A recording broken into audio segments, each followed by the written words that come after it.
A warm welcome to all the folks who are joining us this morning. If you open up your chat window, we'd love to hear from you. Just know where you're checking in from and how you're doing. So feel free to say hi in the chat. Virtual check-in.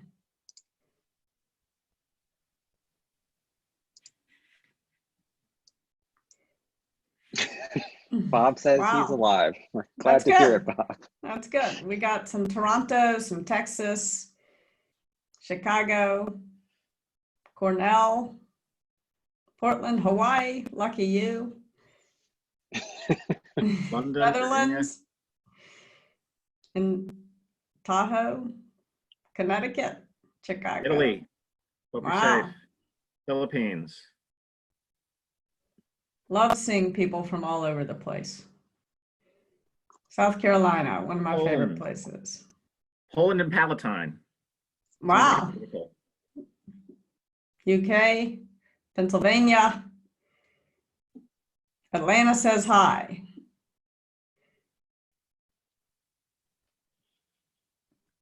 Redwood City.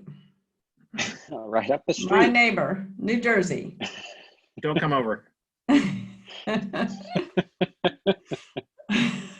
I got a tea towel from my sister-in-law that said, "Go away," and I feel like I should turn it into my new mask. Hi, Mexico City. Mexico City, hello. Maryland, it's where my sister is.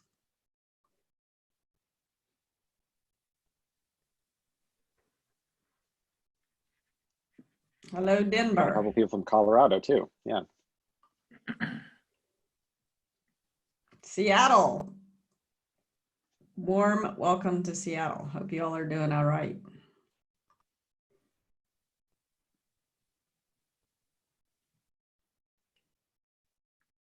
All right. It looks like the initial burst has slowed down, and so that's probably a good time for us to get started. So welcome everybody. Again, thank you so much for joining us for what we hope to be the first of many of these types of conversations. I'm Jason, I'm the CEO of Radical Candor. I will also be the producer / host of this show. So you'll see me a couple of times now and then when we get to Q&A.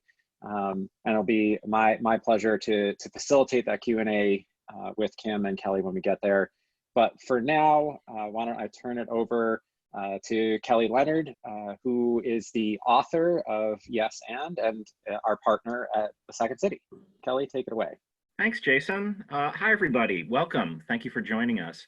I am the Executive Director of Learning and Applied Improvisation at the Second City.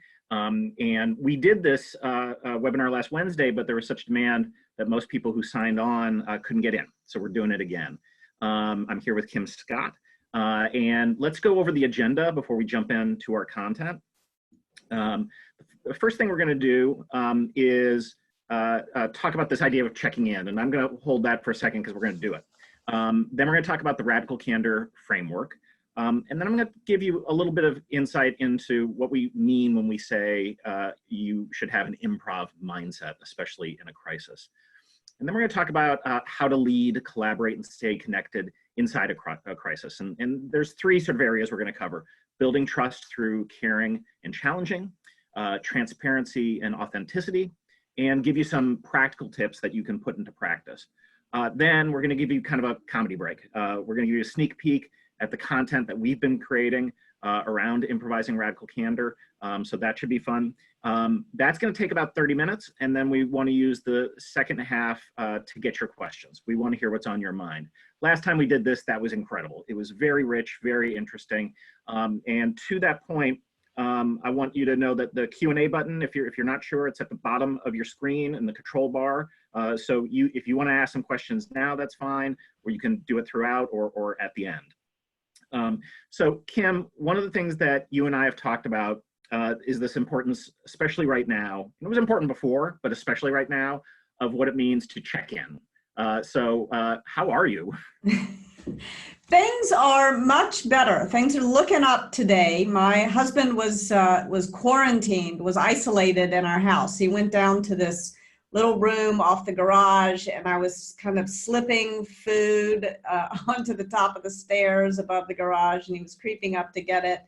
And obviously, I was pretty sure he was okay, but it's always a worry. And I just missed him, and I missed his help as well.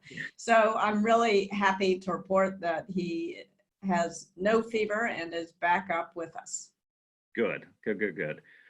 So I'm in the attic of my home in the northwest side of Chicago, which is where I've been working. So if you hear a bark or two, that is my 100-pound Bernese Mountain Dog named Benchley. Because, that happens. And I'm doing okay. I mean, literally the last 2 weeks have been Second City taking a 60-year-old live entertainment and training company and turning it into an online entertainment and training company. But it's actually kind of working. We have 80% retention in our students for our training center, and we're going to start doing shows on Zoom, hopefully as soon as next week. So yeah, it's amazing. It is like it's it's scared like everyone's scared, but also sort of marveling at the ways people are coming together. And Kim, you and I touched on this morning, right? When we were looking at Twitter, and yes, there's a academic out there who said that actually in a crisis, more people do behave well than don't.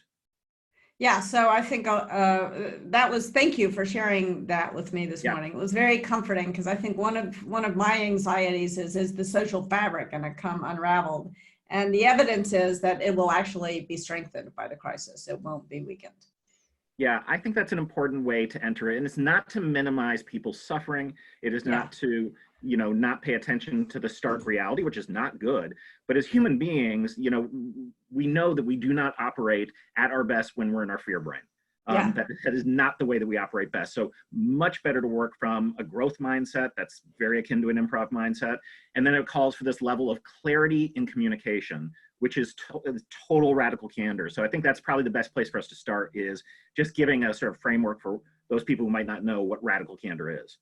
Great. So the idea of radical candor is actually really simple. It's about caring personally and challenging directly at the same time. And I think the good news is that I've seen some of the best examples of this that I've ever seen, both from leaders and also from the guy who was checking me out at the grocery store the other day, like where people really take a moment to do what you just did for me, Kelly, and to check in with one another, but also to say when they need some help. So for example, the radical candor I got in the grocery store was the guy who was checking me out was like, bag the groceries yourself, which I should have figured out myself, but I needed him to tell me. So that was a little radical candor, and I appreciated it. And then as I was bagging, we had this very kind of intimate and satisfying conversation about how our respective families were doing. So a small example of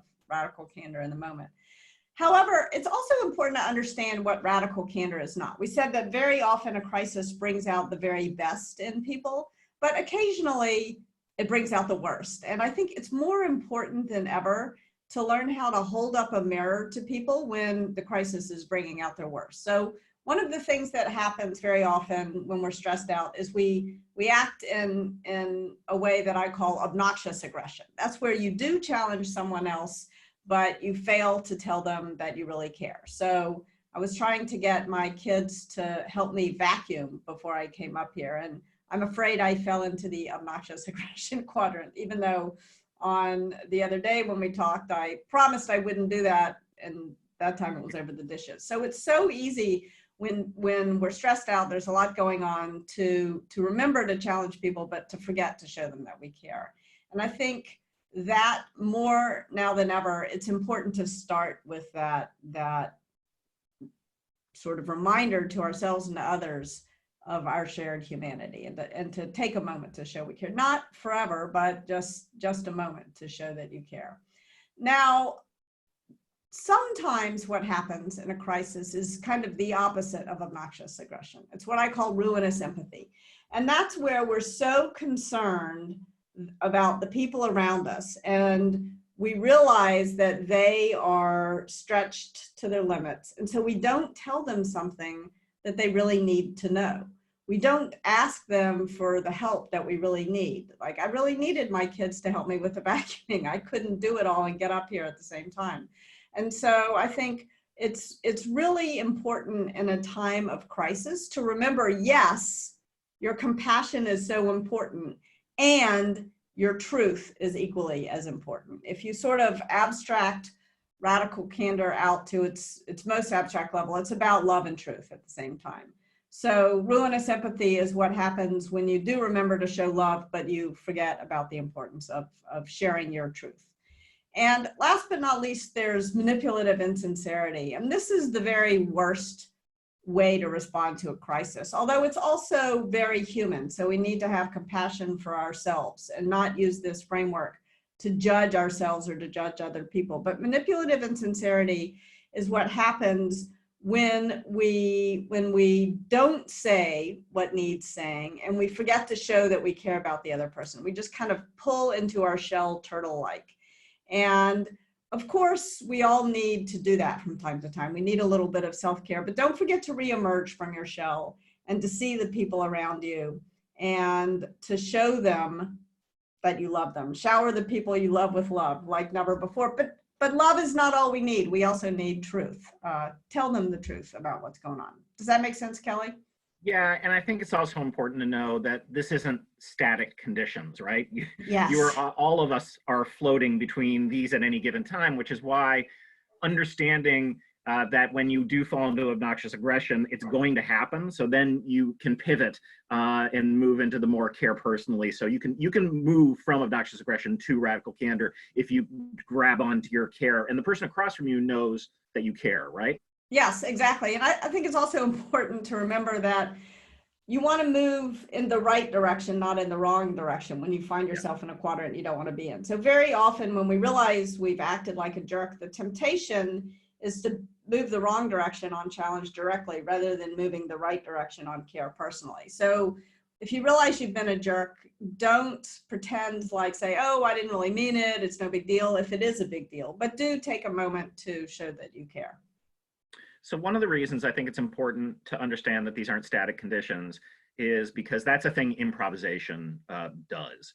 Yes. It is a practice in a world that is constantly being written in the moment. So, you know, when groups of people are making something out of nothing, that's a very, very hard thing to do. So we have all this training in these exercises, in these practices, and they teach people to see all obstacles as gifts. They make mistakes work for you.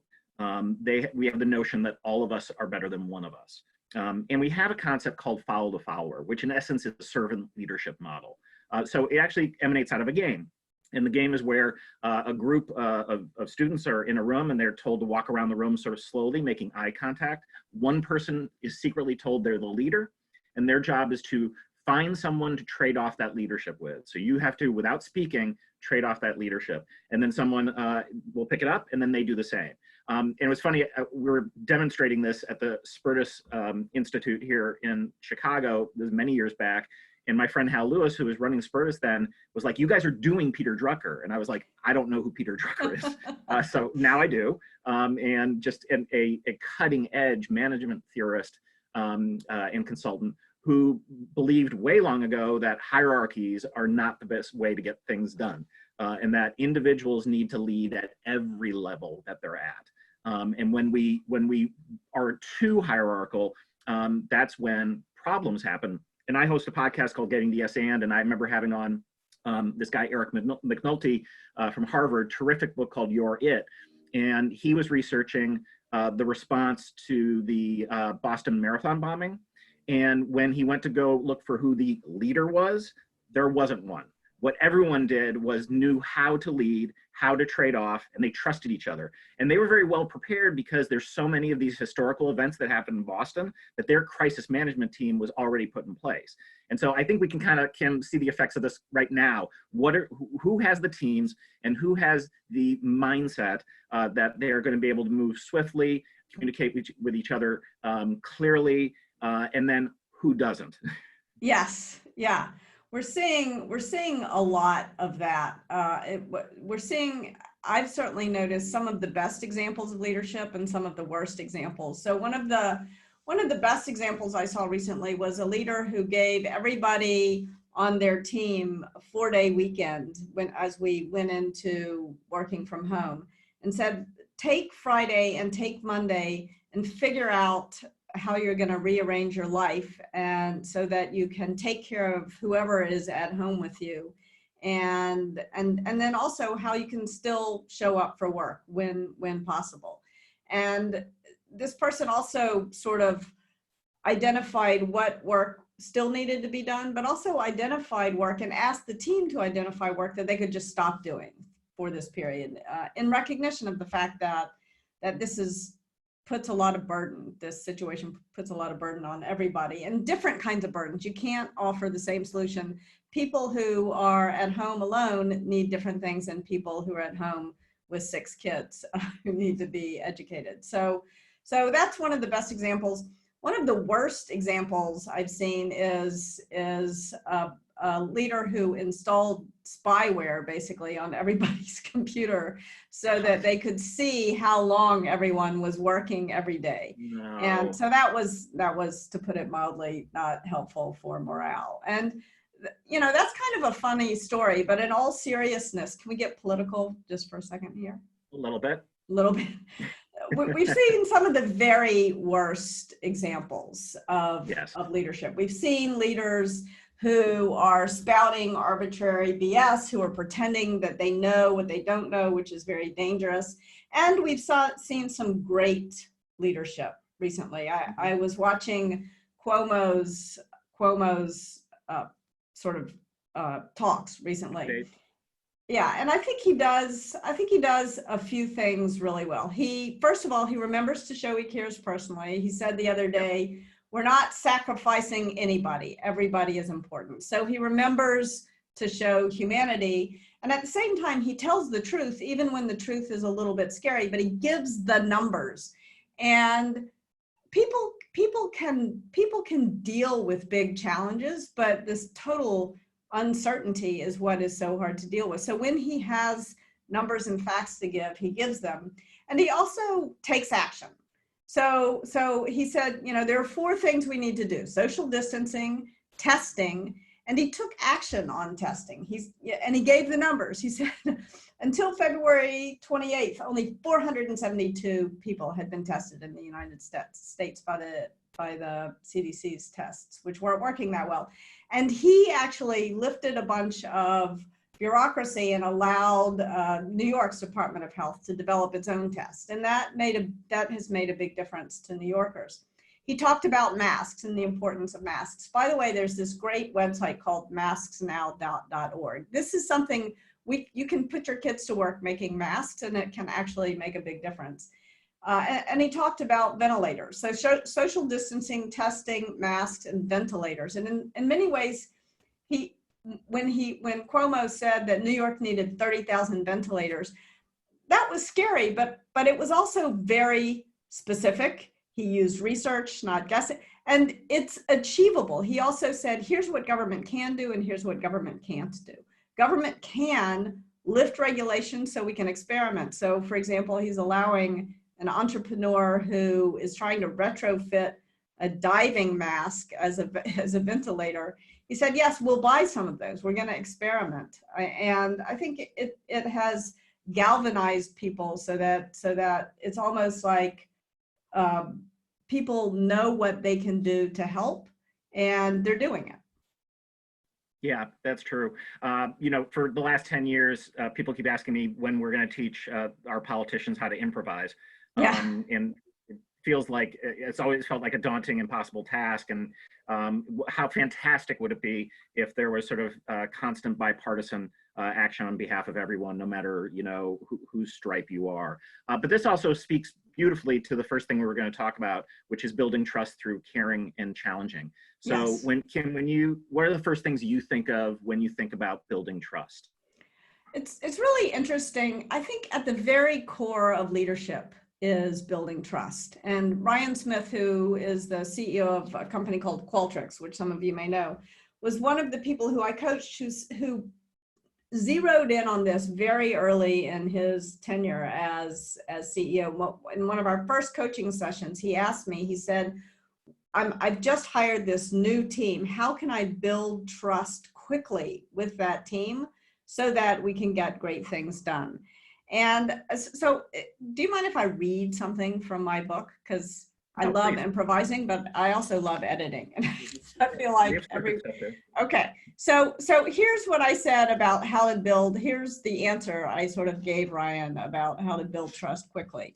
First of all, a quote from John Stuart Mill: "The source of everything respectable in man either is an intellectual or a moral." I think what he really meant is people, not man, to edit John Stuart Mill. But anyway, the source of everything respectable in man is either as an intellectual being or as a moral being, is that his errors are corrigible. He is capable of rectifying his mistakes by discussion and experience, not by experience alone. There must be discussions to show how experience is to be interpreted.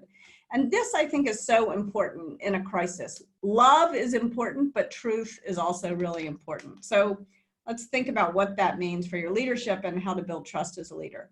Challenging others and encouraging them to challenge you helps build trusting relationships, because it shows, one, you care enough to point out both the things that aren't going well and those that are, and two, that you are willing to admit when you're wrong and that you're committed to fixing mistakes that you or others have made. But because challenging often involves disagreeing or saying no, this approach embraces conflict rather than avoiding it. So it's so tempting in a crisis to avoid conflict, but resolving conflict and resolving it quickly is one of the things that we can do to build trust. So in improvisation, trust is at the root of our ensembles. So we don't use the word team, we use the term ensemble, which implies that there are values, ethics, and behaviors that everyone has to adhere to in order for the group to be successful. Everyone's probably heard the phrase, your group is only as good as its weakest member. We don't believe that. What we believe is your group is only as good as its ability to compensate for its weakest member. Because at any point, one of us is going to be the weakest member. I mean, if you start throwing math problems at me, I am the weakest member. If you want me to talk about improv, I'm not the weakest member. But, you know, again, we don't live in static times, and especially we know that in a crisis. And I think it was Ernest Hemingway, I think, who said the best way to find out if you can trust someone is to trust them. Yes. Starting with intent, thinking good intent. We very often move into our fear brain. That is how we were built. You know, we have been running on the savannah much longer than we've been running for the bus, right? So we're built in to recognize these dangers. So when you know that, you need to do the switch. And I love this phrase, replace blame with curiosity. But you know, that's often a very hard and tricky thing to navigate. I think of the study that Amy Edmondson did, and she coined the term psychological safety, which is all about trust. So she was a grad student at Harvard, and they were studying high performance nursing teams at this hospital outside of Boston. And they had assumed that the highest performing teams would make the fewest mistakes.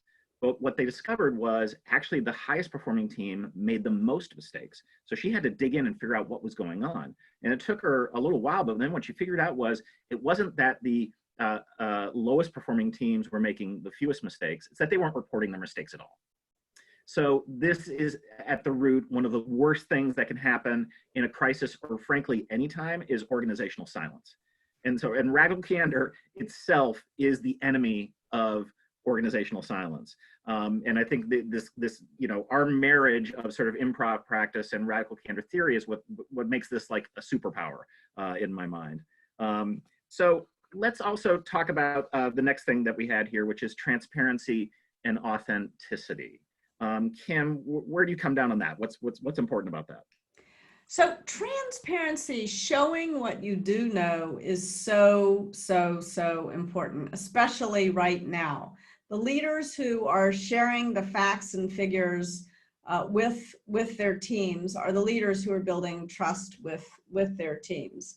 The leaders who are saying, I'm going to show you exactly our runway. I'm going to show you, you know, how much money we have, so that we can all develop a plan to move through this crisis together, are the teams that are really coming together to come up with the most innovative solutions. So I think that transparency is really vital in terms of information.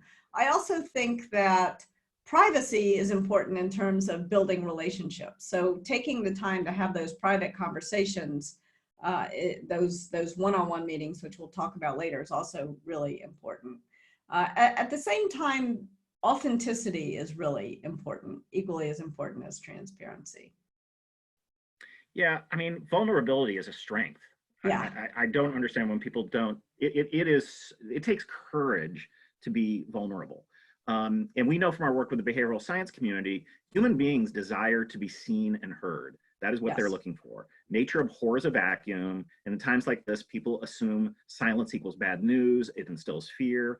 But when leaders are transparent and authentic, their teams assume that good intent we were talking about, which means their teams won't be working out of fear. And you can't innovate or be creative when you're working out of your fear brain. I oversaw Second City auditions for decades, and we'd see thousands of people, right, just coming off the street. And as they would walk up on the stage, I would mark down the people who were not going to make it because it was easy, because they were shaking, literally sweating, or like they were not. And it's not that like the Tina Feys and the Stephen Colberts and the Steve Carells weren't nervous before going in, but they found a practice by which to turn their stress into positive stress, to be a peak performer. My friend Allison Wood Brooks at Harvard, I was talking to her one time about the fact that I was out doing public speaking when my book came out, and then I got nervous, like everyone does. And he goes, I got a trick for you. Before you go up speaking, don't say out loud you're nervous. Say out loud, I'm excited.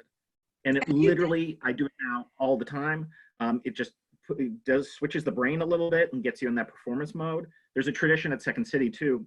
Before we go on stage for any show, or before we enter like a workshop, this is when we could be in a room together, we'd pat each other on the back and say, got your back. And you did this for me, and kind of, sorry to interrupt, I can't help myself, but you did it for me in a virtual way right before the beginning of this, because I was a little nervous.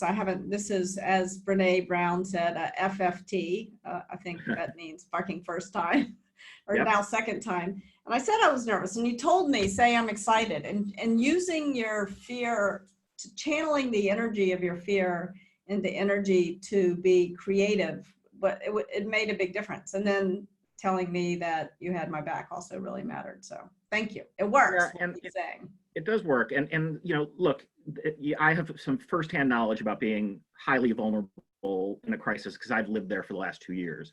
In 2018, my daughter Nora was diagnosed with cancer. We spent a year fighting it, and she passed away in August. And Kim knows, she's been along this journey with us. One of the things that we did was we took all this knowledge that we have from science and all our improv stuff, and we messaged and we blogged every day, and we asked for help when we needed it.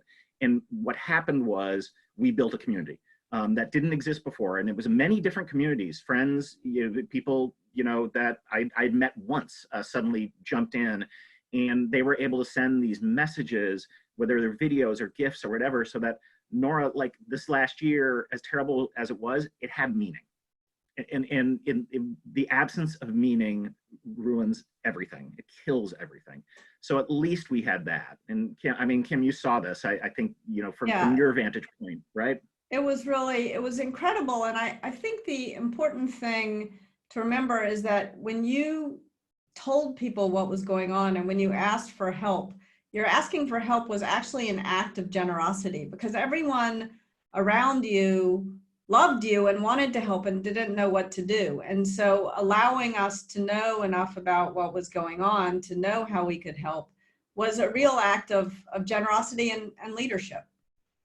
And I think you can see that yeah, thank you. I mean, that idea right now is when you are truthful with your people, when you ask for their help, they will do it. And I'm seeing this at Second City. I mean, like these things that we're building, like no one is saying no. I mean, everyone is jumping in and supporting each other, and it's a beautiful thing.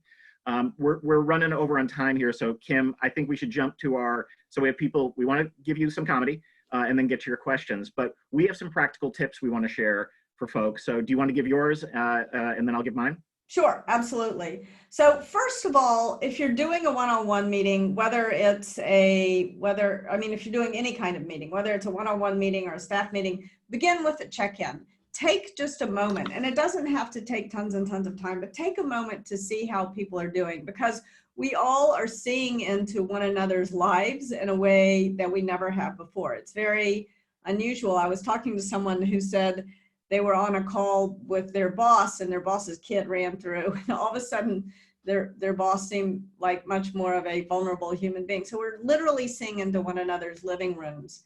And if you take a moment to check in with people, that actually turns what could be a stress and a distraction into a positive. So take the check-in time. If you have a team, I would recommend doing shorter one-on-one meetings. Instead of a once a week one-on-one meeting, have 3 10-minute meetings every week, because a lot happens in a week right now, and you don't get the kind of texture of what's going on for people right now that you did before, when you just would walk by them and kind of see how they were. So try having shorter meetings. Also, sometimes shorter meetings are easier to fit into home chaos for people, I think. And a third tip is be conscious of what you can do asynchronously, because that tends to be more efficient and convenient, and what you need to do synchronously. So tasks can get done asynchronously. Bonding needs to be synchronous. So there are times when, for example, we're going to show you a video clip in a moment, and it's very nice and different when everybody is watching the same thing at the same time than just emailing it to everybody and saying, watch it on your own time. I think if you have a team, if you have a big team in a different time zone, occasionally work on that time zone. It's a little bit of a pain in the neck. You're up at odd hours, but you create more synchronous time for them. If you can do that, if you can pull that off. And finally, make listening tangible. Be very conscious also of how much time everyone is speaking. There's evidence that shows that teams on which everyone speaks roughly the same amount of time actually perform better than those where one person dominates. So if you want, get yourself an app and measure what percentage of a meeting you talk. And if you talk more than your fair share, learn how to shut up a little bit. That's my struggle. And if you talk less than your fair share, remember that you're not doing anybody any favors to withhold your thoughts. Sharing your thoughts is an act of generosity. Those are my 5. I got one of those apps, and the results were not pretty. I had to learn to shut up. That's something we share, a pain we share. Yes, that's why we have fun talking. Yeah, exactly. Here are my 5. Listen to the end of everyone's sentence before you respond. So in improvisation, we have an actual exercise where you have to start your sentence with the last word the other person said, and then they have to do the same. Try that exercise, and you are going to realize that you don't listen to the end of sentences. You start planning your response, but yeah, listen to the end. You might, learn some information. Should we try it? Oh, you want to do it? Yeah, let's try it. All right. Hey, Kim, the webinar is going pretty well, I think.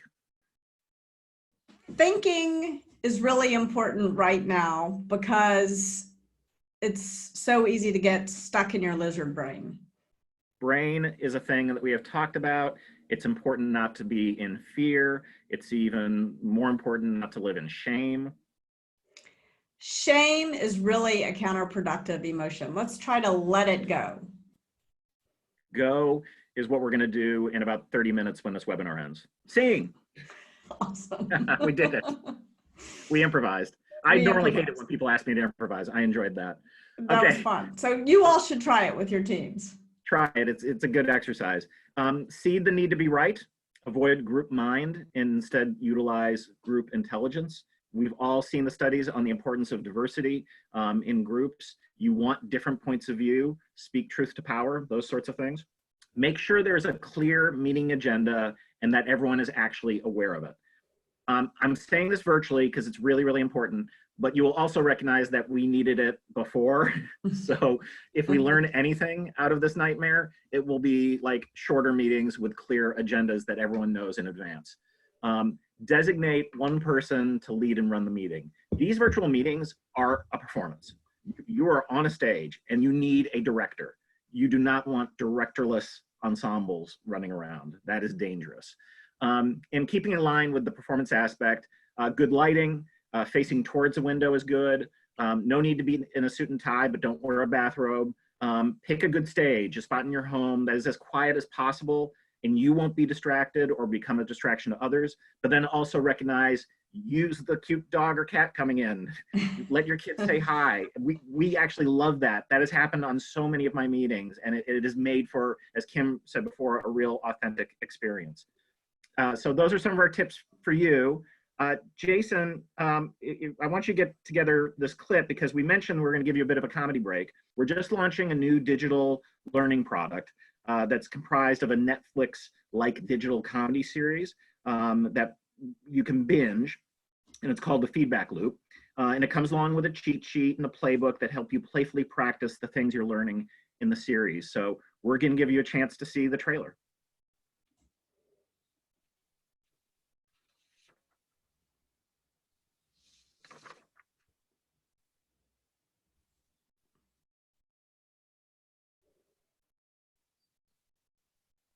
I don't think we can hear the No sound on that. You need to unmute.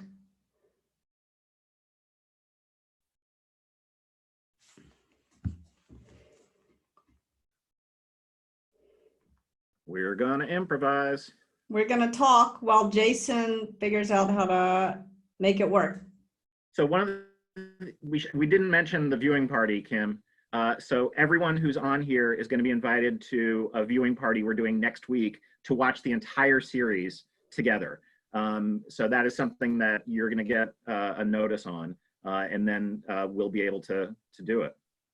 This is exactly what we're talking about, though. In the world of technology, too, not everyone has real high-speed access. You've got to learn to pivot in the moment when something like that happens. So if we can't get this technology up, we could send everyone their own link to see the content at a later date, I think. Yes, and we will learn from this experience and make sure that we have volume during the virtual viewing party, because that's important for a virtual viewing party. I think that one of the reasons why, Kelly, you and I decided to make this film is that a big part of Radical Candor is drama. We need to learn how to change the way that we talk at work, and actually it works just as well at home as well. But it's hard to do. Most of us have been taught since we learned to speak, if you don't have anything nice to say, don't say anything at all. And it's easy for me to say to everybody out there, be radically candid, but it's really hard for them to do it. It's really hard for you, all of you out there, to actually undo training that's been pounded into your head since you learned to speak. And so what I want to do, what we wanted to do with the feedback loop, this comedy series that we created, is show not only the right things to do, but also how we all screw it up, because we do screw it up all the time. And it was really fun, Kelly, working with your team to bring it to life. Yep, and I think Jason's got it ready now, right, Jason? All right, sorry about that. Forgot to click a button. There we go. It happens. I have become enamored with Swedish culture. This is Fjord, time-traveling wood nymph from the black forests of Flarnbyn. We're repeating the same day over and over. What the hell is happening? Okay, where do we keep starting over? This is Fjord. Let's get radical. I think that's the key to this whole thing. We have to practice radical candor. Damn it. Dill, you're doing a great job. Thank you for the candor. Feels like you're constantly criticizing you. What? I haven't really known what you've been talking about. I'm worried I was a little vague and insincere. Let's just keep praising them. It's positive. How could that be bad? If you can say it to a dog, it's not really praise. Okay, poster child for radical candor. Show me how it's done. What do you want, Robert? The hardest to find business chaps. I'm sorry, what are you talking about? My profiteroles! Wonderful, Chuck. It's the bone broth that makes the Swedish meatball. Okay, Boomer. We may break the cycle this time. Anybody have a vacuum? Just a little ready candy. Ew. I apologize for that. My favorite line in that by far is, if you can say it to a dog, it's not really praise. How many times have we gotten that? Like, good job. And Yeah. it doesn't feel good to get that kind of praise. No, it doesn't. So yeah, you're all gonna be invited to a viewing party so we can watch this together. And part of the idea with that was we're not going to movie theaters, we're not going to plays, we're not going to comedy theaters. We're in this online world, and so maybe we can all come together and share something in this, in synchrony together. Yes. And that's going to be different. I think it's going to be good. Yeah, it's going to be great. And I mean, one of the things that was fun about watching, I've watched that clip, as you can imagine, many, many, many times, but it makes me laugh every time. And part of the reason why I was laughing is because I was seeing the chat window pop up and seeing how people were reacting. There's something cool about this, watching it together virtually, because you actually can literally see people's thought bubbles. And that's cool. So thanks, many thanks to all the participants for participating. And I know that Jason is assembling some questions right now. And so one more exchange and then we'll jump to him. But one of the things, also one of the vehicles that we haven't talked about, we've talked a lot about improvisation, but not so much about comedy. And the reality is, one of the reasons that we wanted to use comedy is it is a very memorable way to get your message across. This is why so many Super Bowl ads are comedy ads. But the reality too is there are so many people producing comedy ads who are not experts in comedy. I don't understand how people are allowed to, produce this kind of comedy without a license. And at Second City, we've all undergone immense training. I mean, just years and years of practice in front of audiences crafting comic messages. And when it is done well, the results are amazing. The Office really could be a training program for things that are wrong in the work world. It's because it's that good. The comedy writing is that good. Yeah. So Kim, you saw that when you were on the set, right? All of that come to life. Yes, as your wife Anne says, we learn when we laugh, and that's why we're offering you a little bit of laughter, especially at this moment, because we can learn. And I learned so much by watching this film come together, because it turns out, I didn't know this before, you did, but when you make a film, there's an awful lot of downtime. It's kind of like getting caught in the largest traffic jam of all time for 2 solid weeks. And in order to keep their energy up, what the actors would do, as you'd say cut, and then all the cameras were moving around and they're just standing there, and then they have to jump back in and be lively. What they would do to keep their energy up and to make the whole experience fun instead of tedious is they would start doing, I think, what you call bits. They would start making jokes with one another and turn the whole irritating moment into a moment that was delightful and funny. And I really promised myself after that every time I was stuck doing something I didn't want to do, stuck in line, I was going to try to take that approach, because it turned a moment that was otherwise unpleasant into a moment that was a lot of fun. Love it. All right, Jason, you got some questions for us? I do. Let's see, where would I like to start? So a very tactical question first, mostly for you, Kelly. Do you have any thoughts about how to practice this idea of follow the follower virtually? Is there an idea or a brainstorm that you might have to help teams do that? Yeah, I thought about this the other day, because many of you, I assume, have these maybe somewhat small team meetings that are now happening shorter throughout. I think we should pick a different person to run the meeting every time. So in doing that, everyone gets practice in being the leader and moving it around. And so if they're not good at it, that can be figured out. We can deal with that. And if they're very good at that, we can sort of applaud it. Kim, you mentioned my wife, Anne. My wife knows how to run a meeting. Like literally she's at Columbia College. They, at a certain point, were like, can you just run these meetings? And because she knows how to move the ball around and get everyone's sort of input, and then when to stop, I constantly in various meetings, I know we all experience this, like everyone needs to say the same thing like 5 times. And it's like, nope, we don't. One time and we agree and we move on. So that's my quick tip. I love that.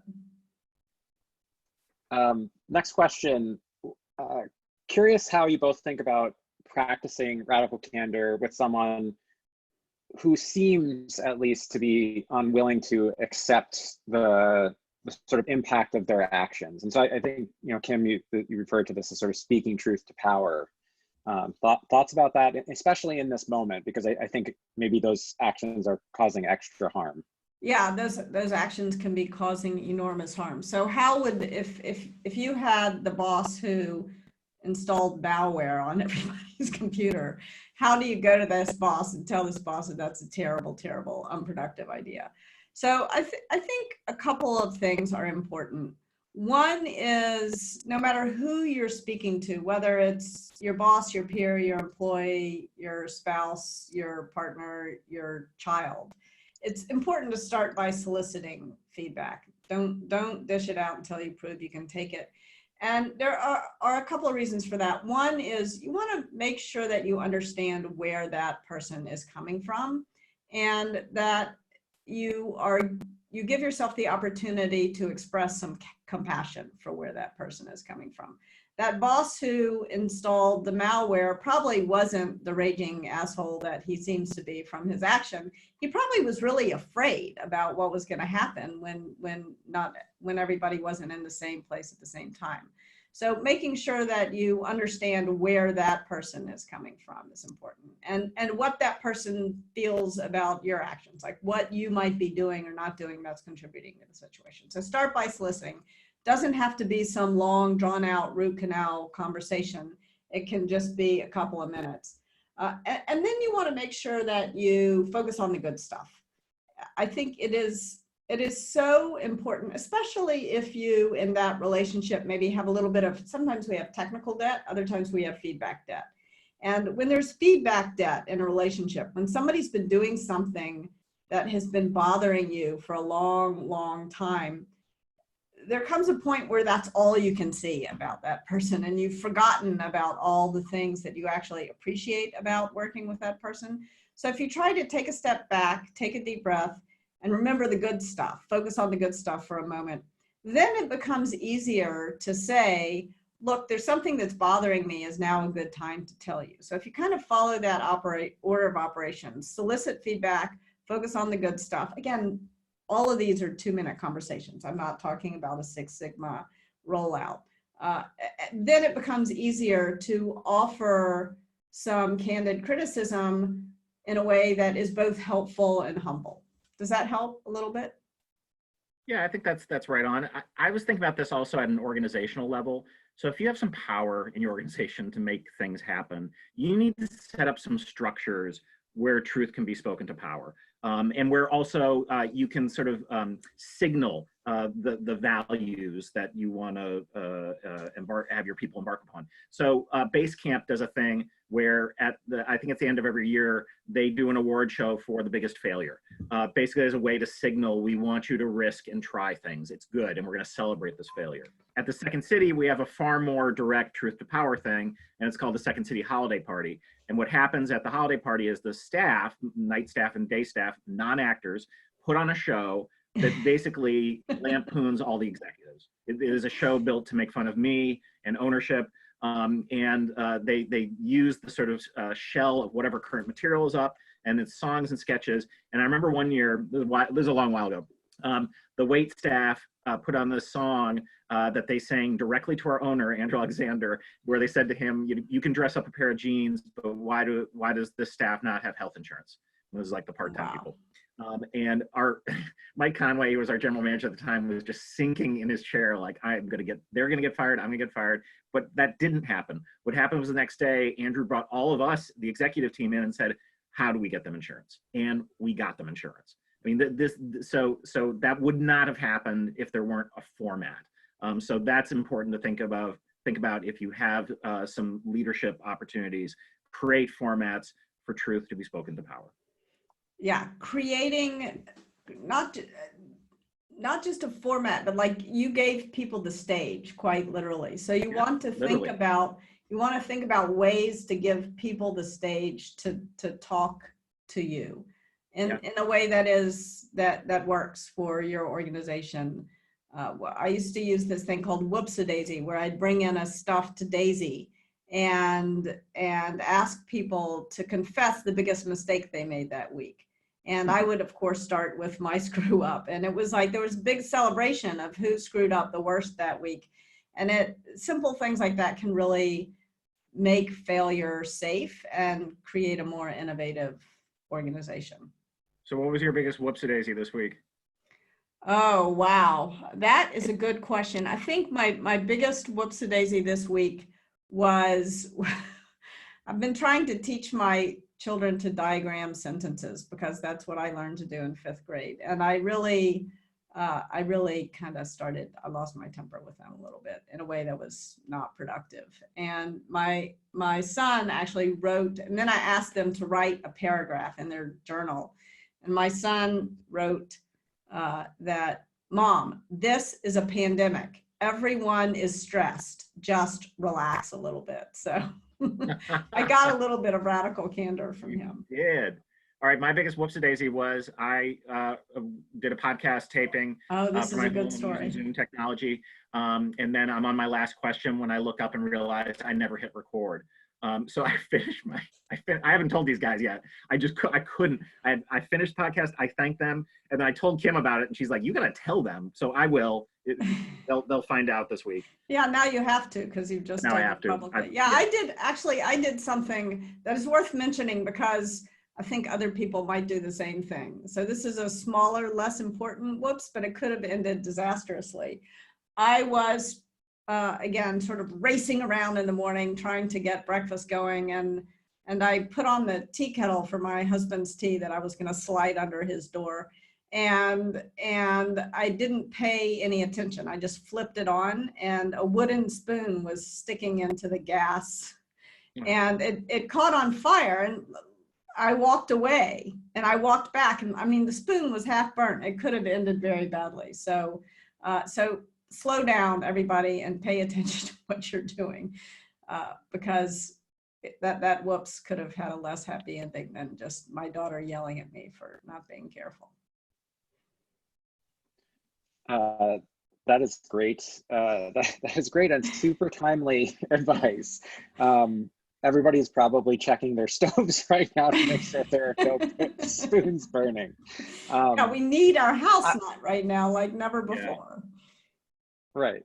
I heard from someone recently that there's no such thing as a two-part question, but I'm going to try to ask one. Basically, any two-part question is really just two questions, but they're thematically very related. So the two related questions are, how does this work, right? How does vulnerability, compassion, and honesty work in the transition to virtually mediated conversations? Like, what should be on our minds as we do that? I think during your conversation, you talked about we can kind of see into each other's houses now, and so there's like this earned vulnerability, or maybe this sort of unearned vulnerability that people are being sort of forced to be a part of.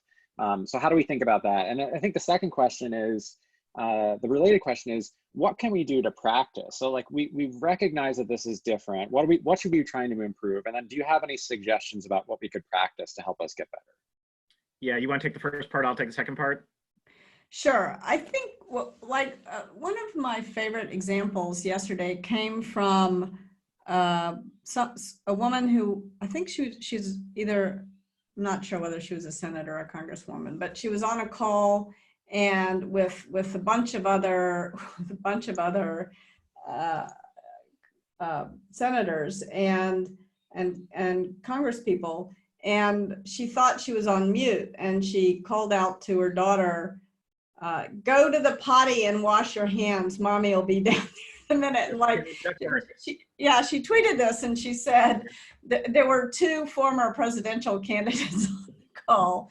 And then Amy Klobuchar said that was my favorite part of the meeting. And so I think all of a sudden, our humanity, whether we intend for it to be or don't intend for it to be, is on display. And I think very often, especially for a woman, we try to pretend like these domestic things are not interfering in our work, and you can't pretend anymore right now. And I thought the courage to not only laugh at it in the moment, but to tweet it out and to share it publicly, because so many other people are having these experiences. And that's a funny example. I mean, I think Jason actually on a call with the Radical Candor team, with the Radical Candor team and people, you showed a lot of vulnerability as a leader, describing an experience that you and your wife had where, and we all started crying. Everyone on that call teared up, and it was really an important moment for us to have, because we all needed a cry. I told my husband afterwards about the call, and he teared up as well. And so I think that being willing to show vulnerability and to laugh and cry together is more important than ever. So I think about this when I look at, like, the World Economic Forum always gives out their future of work skills list. And if you look on there, like, coding is not on the list. The list includes, like, divergent thinking, problem solving, innovation, creativity. I mean, I remembered most of what is, and these are all the things that are deeply human, because we are entering the technology age where the robots are going to be doing a lot of our work. And so the work that's going to be left is all the stuff that is most human. And the problem is we don't practice being human. Yes. We don't practice listening. We don't practice speaking. But what's so odd about this is, like, the arts gets this, we rehearse. Sports gets this, like, these billionaire or millionaire baseball players, you know, they play catch because it is that important in terms of practicing skills. And this is different than role playing. And I'm not putting down role playing, it has its place, but it's like if you're scrimmaging all the time, that doesn't work. You have skills that you need to bring in to your performance, and they change. So if you go to the back of the book I co-wrote with Tom Yorton, Yes And, we actually just list out, like, a bunch of these improv exercises. The Yes And game, we already talked to you about the one at the listening to the, or saying the last word. That's an important one. One thing that we did, and we do this with kids, our kids all the time, was we would say we do a game called One Word Story. Well, we tell a story one word at a time. And this was to get them to stop fighting in the back of the car, but it also taught them how to share a conversation. So I think that this idea is we have to be more human, which means that we have to pay attention to what it means to be human, which involves practice. I think that is so important. Practicing our humanity. We do need drills. This is one of the things I learned after Radical Candor was published, is that it's so easy for me to say, be radically candid, so hard to do it. It's hard for me to do it. That's why I wrote the book. It's not like it's easy for me either.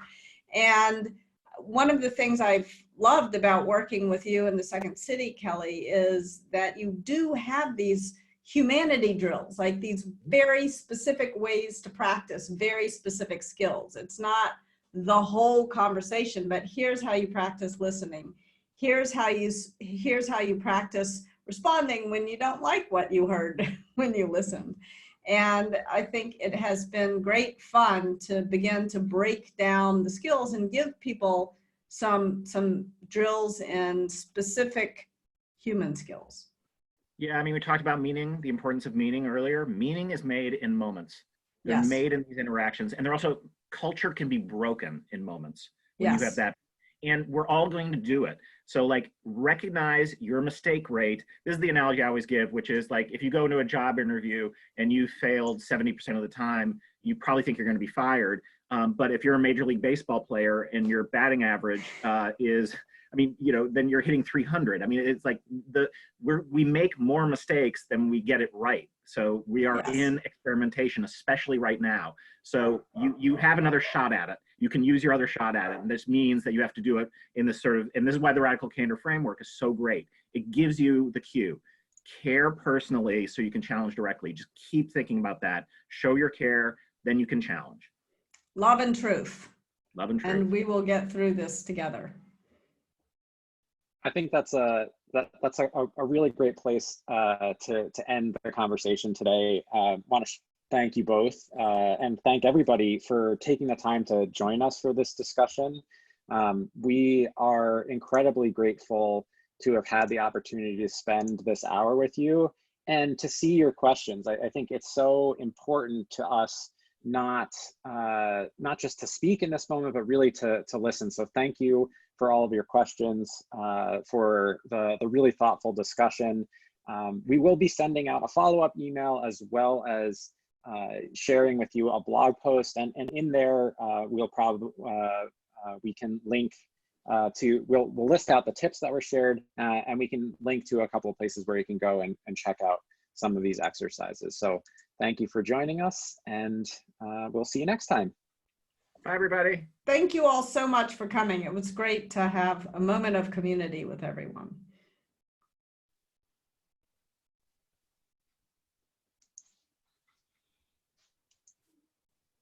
We done?